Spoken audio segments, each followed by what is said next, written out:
Hello students, आज का topic है आपका scheduling algorithm that is first come first serve. Algorithm का नाम क्या है? First come first serve. इसमें जो हम क्राइटेरिया यूज़ करते हैं, मतलब हम ये देखेंगे कि सीपीयू जो है प्रोसेसेस को कैसे मिलता है। जैसे आप ये टेबल देख रहे हो, मैंने क्या है प्रोसेस नंबर्स लगाए हैं। कहाँ हैं? यहाँ पे 4 प्रोसेसेस हैं, 4 प्रोसेसेस हैं। हर एक का अराइवल टाइम दिया हुआ है और हर एक का क्या दिया हुआ है? Burst time. हमने निकालना क्या है? Completion time, turn around time, waiting time, response time. Completion time निकालना है, टर्न अराउंड टाइम निकालना है, वेटिंग टाइम निकालना है और रिस्पॉन्स टाइम निकालना है। ठीक है, शेड्यूलिंग एल्गोरिदम का हमारा ये फर्स्ट एल्गोरिदम है, that is first come first सर्व।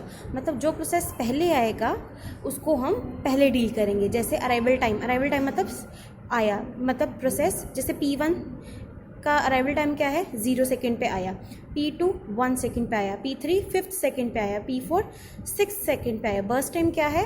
कब ये इनको एग्जीक्यूट होने में कितना टाइम लगेगा? मतलब P1 को एग्जीक्यूट होने में 2 सेकेंड लगेंगे, P2 को भी 2 सेकेंड लगेंगे, P3 को भी 3 सेकेंड लगेंगे, P4 को भी 4 सेकेंड लगेंगे कंप्लीट होने में। मतलब एग्जीक्यूट होने में, सॉरी कंप्लीट होने में नहीं, एग्जीक्यूट होने में 4 सेकेंड लगेंगे। ठीक है, कंप्लीशन टाइम तो हमने निकालना है। कंप्लीशन टाइम मतलब कि प्रोसेस जो है मेमोरी से बाहर कब आया।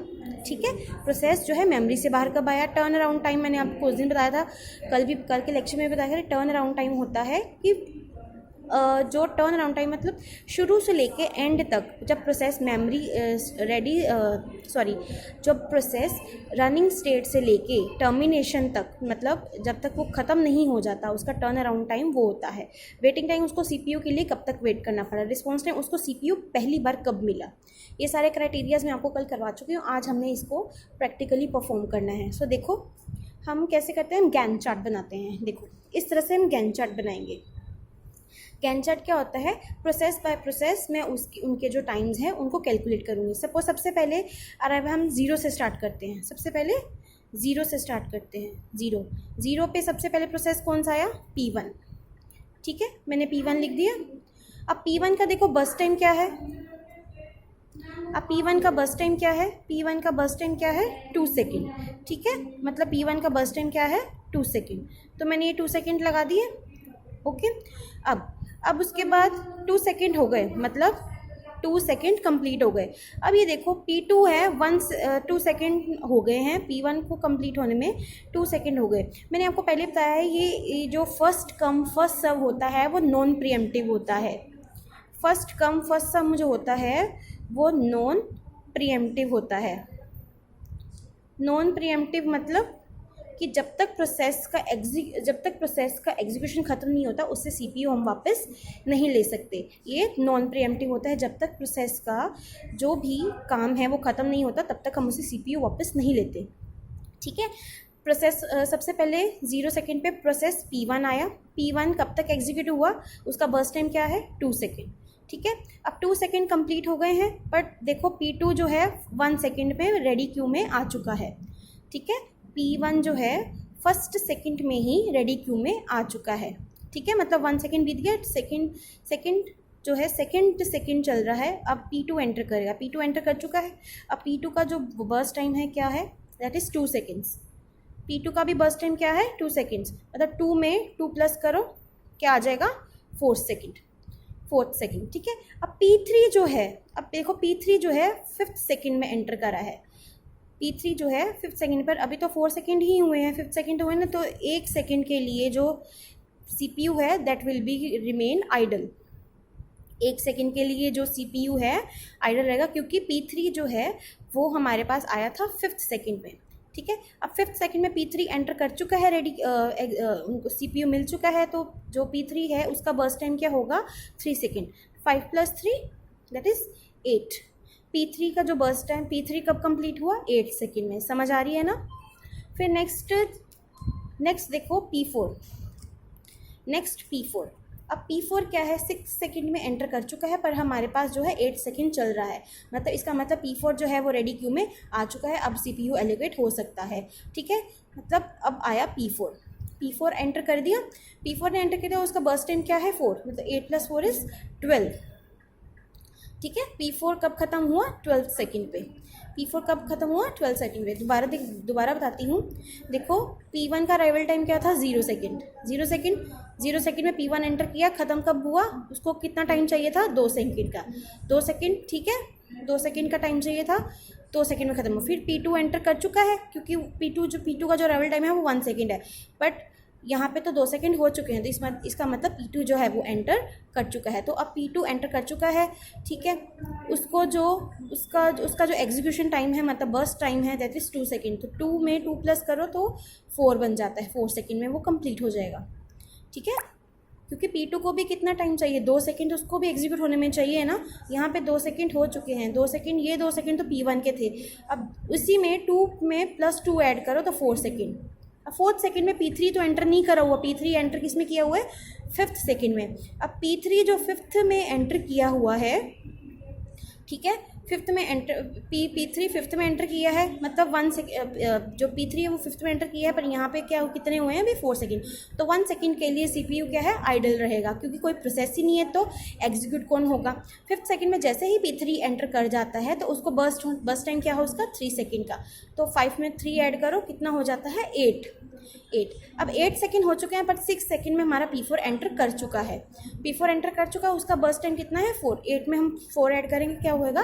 12, ठीक है। मतलब 12 सेकेंड्स, ये 12 सेकेंड्स में 4 प्रोसेस क्या होंगे? कंप्लीट होंगे। अब हमने निकालना है, देखो, कंप्लीशन टाइम। अब कंप्लीशन टाइम P1 का क्या होगा? गैंट चार्ट से देखो, P1 का कंप्लीशन टाइम क्या है? 2। P1 का कंप्लीशन टाइम क्या है? 2। P1 2 में ख़त्म हुआ। P2 का कंप्लीशन टाइम क्या है? 4। P2 का कंप्लीशन टाइम क्या है? 4। तो मैंने यहाँ पे 4 लिख दिया, ठीक है। अब P3 का कंप्लीशन टाइम क्या है? P3 का कंप्लीशन टाइम है 8। P3 का कंप्लीशन टाइम है 8, तो मैंने यहाँ पे लिख दिया 8। अब P4 का कंप्लीशन टाइम क्या है? 12। P4 का कंप्लीशन टाइम क्या है? 12, ठीक है। कंप्लीशन टाइम निकाल दिया। कंप्लीशन टाइम मतलब यहाँ पे आपने राइट साइड पे देखना है, P1 हर प्रोसेस के राइट साइड पे देखना है कि कितने सेकेंड्स लिखे हुए हैं, तो आपने वो उसका कंप्लीशन टाइम होता है। जैसे P1 का कंप्लीशन टाइम है 2, P2 का 4, P3 का 8, P4 का 12। ये कंप्लीशन टाइम हो गया। अब हमने निकालना है टर्न अराउंड टाइम। अब टर्न अराउंड टाइम निकालने का फॉर्मूला क्या है? टर्न अराउंड टाइम निकालने का फॉर्मूला क्या है? Completion time minus arrival time. Completion time minus arrival time. अब completion time minus arrival time, P1 का टर्न अराउंड टाइम क्या होगा? 2 - 0 मतलब 2। और P2 का टर्न अराउंड टाइम क्या होगा? 4 - 1 दैट इज़ 3। और P3 का 8 - 5 दैट इज़ 3। 12 - 6 that is 6। अब इसका निकल आया हमारे पास टर्न अराउंड टाइम। अब हमने क्या निकालना है? Waiting time. वेटिंग टाइम निकालने का क्या फॉर्मूला है? Turn around time minus burst time. Waiting time निकालने का हमारे पास फॉर्मूला क्या है? Turn around time minus burst time. अब turn around time minus burst time, turn around time minus burst time, तो वेटिंग टाइम मतलब कितना एक प्रोसेस ने कितना वेट किया CPU को एग्जीक्यूट होने के लिए। P1 का वेटिंग टाइम क्या आएगा? Turn around time minus burst time of P1 that is 0। 2 - 2 is 0, then 3 - 1 that is 2, then 5 - 3 that is 2, then 6 - 6 is 0। ये हमारा वेटिंग टाइम निकल आया। अब आते हैं रिस्पॉन्स टाइम। रिस्पॉन्स टाइम मतलब प्रोसेस को फर्स्ट टाइम CPU कब एलोकेट हुआ था। अब ये गैंट चार्ट में देखो, गैंट चार्ट में देखो। अब रिस्पॉन्स टाइम निकालने का फॉर्मूला क्या होता है? गैंट चार्ट में देखो, अब देखो P1 अराइवल कब हुआ था? 0 सेकेंड पे, और उसको CPU कब मिल गया था? ये आपने लेफ्ट साइड्स देखनी है, ये लेफ्ट साइड्स देखनी है आपने गैंट चार्ट की, अराइवल टाइम और left side of the Gantt chart, ठीक है। P1 अराइव कब हुआ था? 0। 0 - 0 इज़ 0, ठीक है। अब P2 का अराइवल टाइम देखो, 1 माइनस जो P2 को एलोकेट कब हुआ था CPU? At second 2। Arrival time कब था? 1, मतलब 2 - 1 इज़ 1, ठीक है। P3 का अराइवल टाइम क्या था? 5, और P3 को सबसे पहले CPU मिला कब था? 5th सेकेंड में उसको मिल चुका था, मतलब 5 - 5 इज़ 0। P4 का अराइवल टाइम क्या है? 6, और P4 को CPU मिला कब था पहली बार? 8 सेकेंड में, ठीक है। तो 8 - 6 इज़ 2। ये हमारे क्या हो गए? Completion time, turn around time, waiting time और रिस्पॉन्स टाइम। रिस्पॉन्स, ये वेटिंग टाइम, ये टर्न अराउंड टाइम, ये कंप्लीशन टाइम, ये हमने 4 चीज़ें खुद से निकालनी होती है। हमें गिवन क्या होता है, अराइवल टाइम गिवन होता है और बर्स्ट टाइम गिवन होता है। ये गैंट चार्ट रेडी करना होता है और ये देखना होता है कि क्राइटेरिया कौन सा है, प्रीएम्प्टिव है या नॉन प्रीएम्प्टिव है। प्रीएम्प्टिव है तो मतलब सीपीयू शिफ्ट करेगा, नॉन प्रीएम्प्टिव है तो जब तक प्रोसेस एग्जीक्यूट नहीं होगा सीपीयू शिफ्ट नहीं करेगा। Is that clear? अगर फिर भी कोई डाउट है इस वीडियो लेक्चर में तो प्लीज़ मेक कॉल्स, ठीक है? अपने डाउट्स क्लियर कर लेना।